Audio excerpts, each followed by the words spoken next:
Well, J.C. Dugard, the young woman kept in captivity for 18 years, has captured interest across the country. She was taken at the age of 11, raped, and gave birth to 2 of her captor's babies. But many ask, why didn't she flee? Joining us now to discuss the cult mindset is cult survivor, educator, and also Colorado author Brenda Lee. Brenda, thanks for coming in this morning. Thank you for having me on. So I understand your experience all started when you were 9 years old with kind of a knock on the door. Right.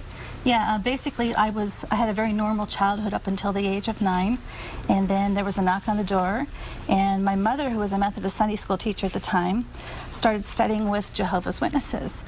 And very shortly thereafter, within 6 weeks, she sat me down and told me that I shouldn't speak to our relatives again because Satan might be using them to keep us from learning the truth.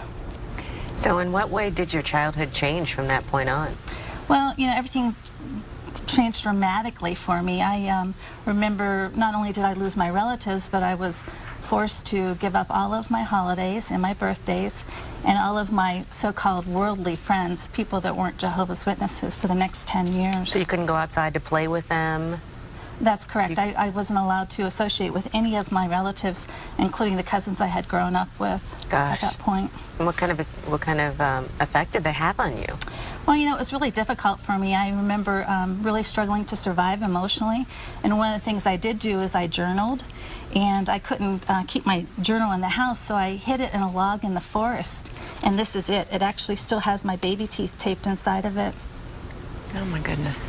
So when you look at what JC has been through, how the correlation and what you've what she went through as well, and understanding what she's been through, and when the people do ask that question, 18 years, why couldn't she get away or flee? Well, you know, when you're held under thought control, it's very difficult to make sense and to trust other people. Your captor, or the person who's holding you captive, is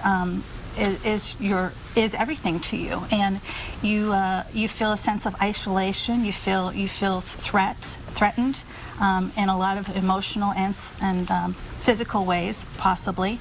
And you know, I can relate to the feelings she had, because you just don't know where to turn and who to go to for help. Let's talk a little bit about your book, Out of the Cocoon. Tell me about that, and how did that come about? Why did you decide to write it? I wrote my story because really I wanted it to serve as a warning to people that there are a lot of cults out there that prey on people, and a lot of groups that look pretty benign that are very harmful in nature.